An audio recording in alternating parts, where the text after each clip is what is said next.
Dear students, in this video I will discuss about how to remove repeated elements. Right? So repeated elements को remove करने से पहले ये बात जानना जरूरी है कि हम किसी एरे में नंबर को कैसे डिलीट करेंगे, एक नंबर को, और ये हमने एक दूसरे वीडियो में डिस्कस किया हुआ है। तो इस क्वेश्चन को समझने के लिए आप पहले उस क्वेश्चन को जरूर समझेंगे, तब ये आसानी से समझ में आएगा। अदरवाइज भी मैं कोशिश करूंगा कि आपको ये समझ में आ जाए। और बहुत इजी है कि हमने अगर कभी ये प्रोग्राम किया हुआ है कि एरे में रिपीटेड एलिमेंट को सर्च कैसे करते हैं। तो यहाँ दो क्वेश्चन, एक तो नंबर को सर्च करना है, सर्च करने पे अगर वो मिल जाता है तो हम उसको रिमूव कैसे करेंगे, शिफ्टिंग करके रिमूव करना होता है।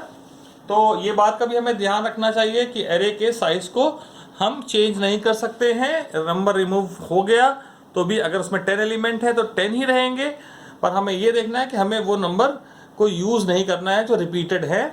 और एक लॉजिक कुछ लोग डिस्कस करते हैं कि वो नंबर जो रिपीटेड है उसकी जगह जीरो डाल दें, तो जीरो भी एक नंबर ही होता है, तो वो लॉजिक ठीक नहीं है जिसमें जीरो डाला जाता है। तो ये लॉजिक को डिस्कस करते हैं। यहाँ पे हमने क्या किया है, एक एरे ली है। सबसे पहला स्टेटमेंट है यहाँ पे, ये एक एरे को मैंने एज्यूम कर लिया है, उसमें कुछ रिपीटेड नंबर हमने लिए हुए हैं। You can take the array from the user also, there is no problem, right. तो हमने पहले यहाँ एरे में नंबर स्टोर कर लिए हैं। दूसरा स्टेटमेंट है s equal to arr.length। This statement will find how many elements are there. इसमें एरे में कितने एलिमेंट है, this will find the size of the array. फिर ये दो जो लूप लगाए हैं i और j के, इस लूप के से हमने देखा कि किसी भी नंबर को जीरो प्लेस पे है, सपोज ये नंबर 2 है जीरो प्लेस पे, तो हम इसको इंडेक्स नंबर 1 ऑनवर्ड पूरे में सर्च करने के लिए दूसरा लूप i+1 से लगा रहे हैं। या i की वैल्यू 1 है तो हम उसको सर्च करना से करेंगे, 1 पे जो नंबर है 4, इंडेक्स नंबर 2 से सर्च करेंगे, तो i+1 से n तक जा रहे हैं। और यहाँ पे कंडीशन के थ्रू हम कंपेयर कर रहे हैं कि वो मैच कर रहा है नहीं कर रहा है। ठीक है, मैच कर रहा है तो ये जितना पार्ट है, this part is used to remove that. If के अंदर जितना स्टेटमेंट लिखे हुए हैं वो तीनों स्टेटमेंट, चारों स्टेटमेंट नंबर को रिमूव करने के लिए by using shifting of the numbers.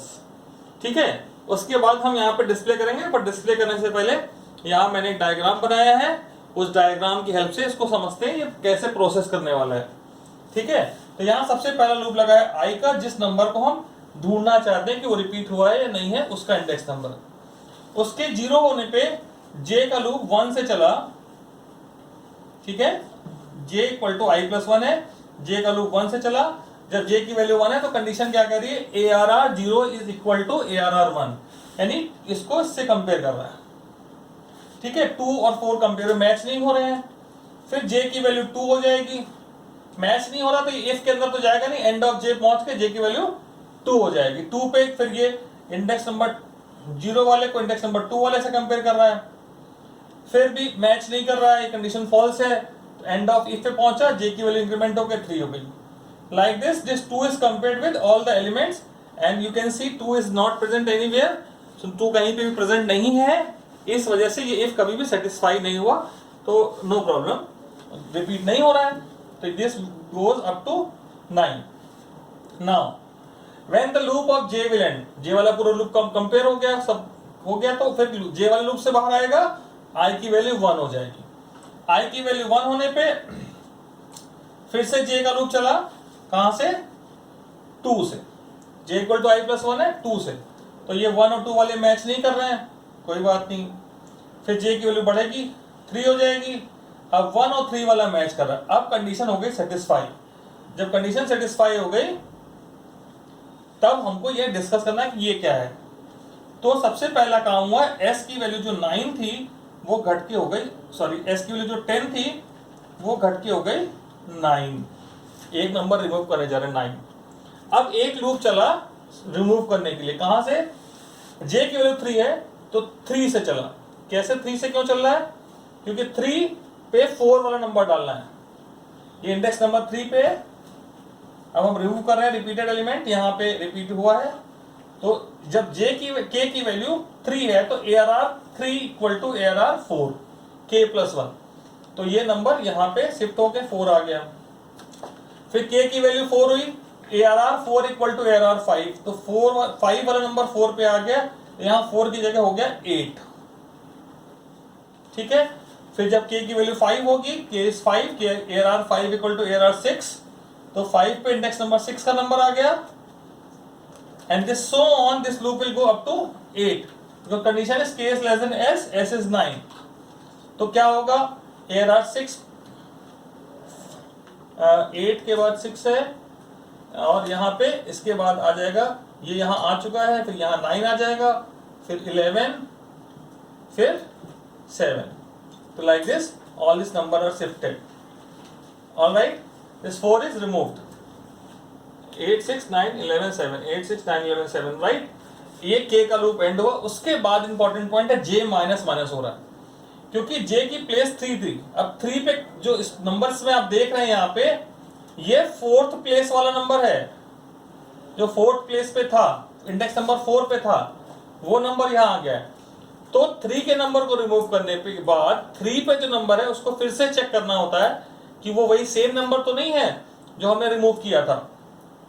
तो यहाँ पे j घट के 2 हो गया, इफ से बाहर आए, एंड ऑफ j से j प्लस प्लस पे पहुंचेगा, j की वैल्यू वापस 3 हो जाएगी, और वापस 3 होने के बाद देखते हैं क्या हो रहा है, फिर से मैच हो रहा है, ये नंबर फिर से मैच हो गया, ARR I और ARR J फिर से मैच होने की वजह से ये लूप के अंदर घुस गया, सॉरी कंडीशन के अंदर घुस गया, s की वैल्यू 8 हो गई, फिर से एक नंबर रिमूव करना है। अभी ये लूप 3 से लेकर 7 तक चलेगा, क्योंकि साइज की वैल्यू 8 हो गई है, k is less than s। अब जब 3 है तो हमने अभी देखा क्या हो रहा है, इंडेक्स नंबर 3 पे इंडेक्स नंबर 4 वाला ARR 3 equal to ARR 4, ARR k plus 1 लिखा है, तो लाइक दिस ये नंबर शिफ्ट हो जाएंगे, ठीक है।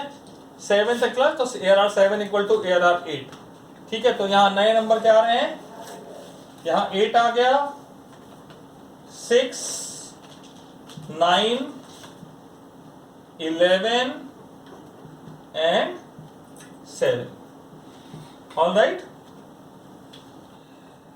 इसके बाद again j minus minus j की वैल्यू वापस 2 हुई, एंड ऑफ j से पहुंचे तो j प्लस प्लस 3 हो गई, अब 3 पे नया नंबर है, वो है 4, तो ये कंपेयर हुआ, मैच नहीं हो रहा है, कंडीशन फॉल्स हो गई, तो j अब आगे बढ़ेगा, j 4 हो जाएगा, 5 हो जाएगा, 6 हो जाएगा, 4 5 6 और 7, 4 कहीं नहीं मिला, तो ये लूप खत्म हो गया। इसी तरीके से i की वैल्यू, जब j का लूप खत्म हुआ, i की वैल्यू बढ़ के कितनी हो गई, 2, तो इंडेक्स नंबर 2 वाले को देख रहा है, इंडेक्स नंबर 2 पे क्या है, 9, j हुआ 3 से शुरू, मैच नहीं कर रहा है, 4 पे मैच नहीं कर रहा है, 5 पे मैच कर रहा है, j की वैल्यू 5 हुई, तो भाई ये नंबर 9 भी दोबारा मिल गया, तो कोई बात नहीं, मिल गया तो फिर वही लॉजिक है, s माइनस माइनस s की वैल्यू हो गई 7, ये लूप 5 से लेकर लेस देन 7 यानी 2 बार चलेगा, ठीक है। जब 5 होगी तो क्या करेगा, ARR 5 पे ARR 6 को डाल देगा, और जब 6 होगी तो ARR 6 पे ARR 7 को डाल देगा, और इसका ये लूप खत्म होने के बाद j माइनस माइनस j की वैल्यू 4 हो गई, और एंड ऑफ j से जब यहाँ पहुंचा j की वैल्यू वापस 5 हो जाएगी, 5 पे 11 आ गया, जो वापस i से चेक हुआ, i की वैल्यू 2 थी, तो 9 नहीं है, नया नंबर आ गया, 11 is there, so this if is false, j will go ahead, it will become 6 and 6 only, इसके बाद इससे कंपेयर होगा, मैच नहीं कर रहा।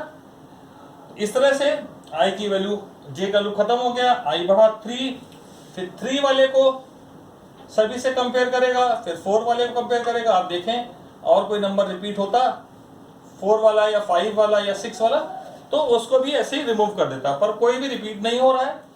इसके बाद जैसे ही i की वैल्यू 6 पहुंचेगी, सॉरी 6 पहुंचेगी यहाँ पे, तो वो आउटर लूप से बाहर निकल जाएगा। इस तरह से सारे नंबर डिलीट हो चुके हैं। हम इस एरे को डिस्प्ले करेंगे, पर हम किस पूरी एरे डिस्प्ले नहीं करेंगे। रिमूव होते के समय साइज की वैल्यू, s की वैल्यू घटती जा रही थी, तो हम लूप चलाएंगे लेस देन s तक, तो केवल वही नंबर दिखाएगा जो रिपीटेशन हट जाएंगे, और नंबर को एक ही बार सारे नंबर दिखाएगा, ठीक है।